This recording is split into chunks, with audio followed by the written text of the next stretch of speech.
Okay, this is the next installment of the 1955 Nomad project. As indicated previously, the frame that was under the car was kaput and not worth the time or effort to fix. And so my buddy Sal down in Florida hunted this thing down for me. Originally, I was supposed to meet the guy that hauled this stuff up from Florida at Summit Racing in Talmadge, Ohio on Wednesday. And then I got a call this morning about 10 o'clock and said, hey, I got up here early. Can I drop this stuff off someplace? So it's in the driveway at my house. So here's what we got today.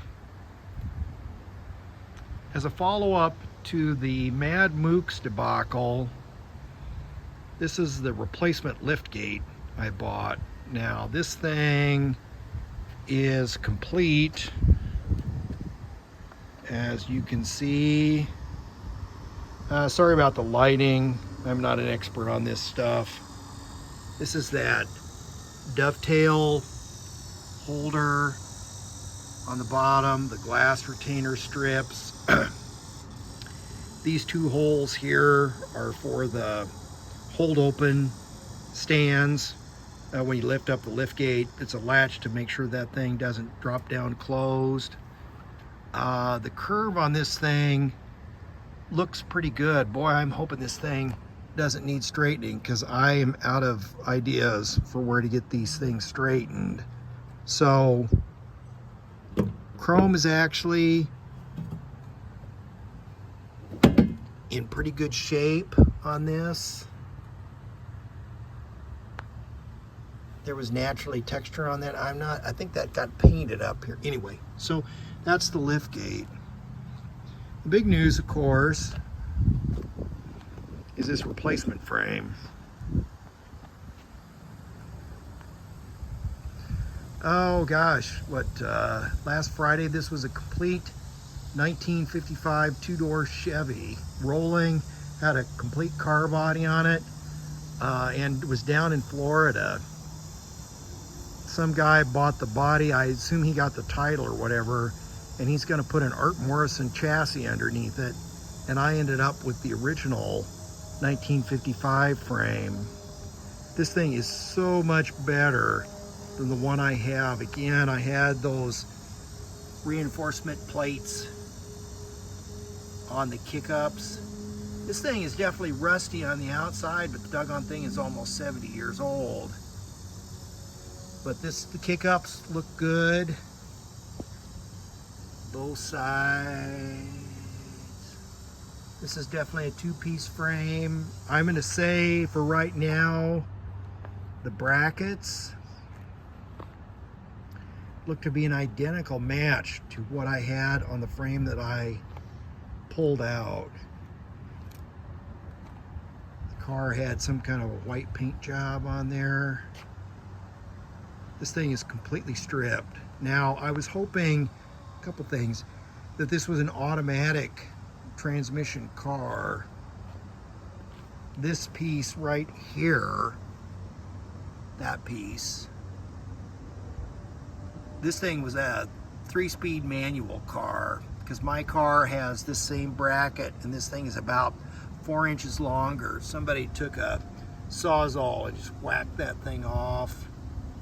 And so this thing was a manual transmission car.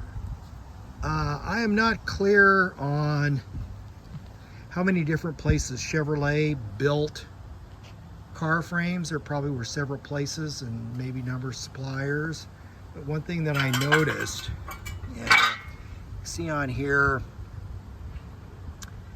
somebody got after this on the tow hooks and ripped that opening out.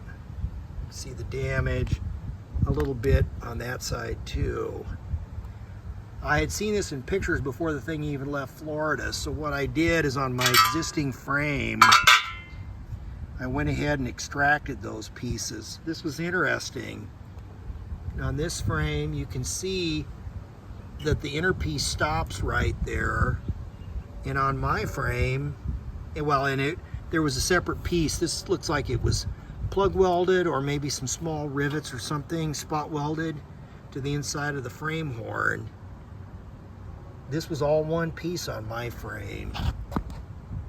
That was the passenger side, and that's the driver's side. So basically, I'm gonna have those things pulled out, and a piece that was nice on my frame, I'll just use that as a repair and patch piece.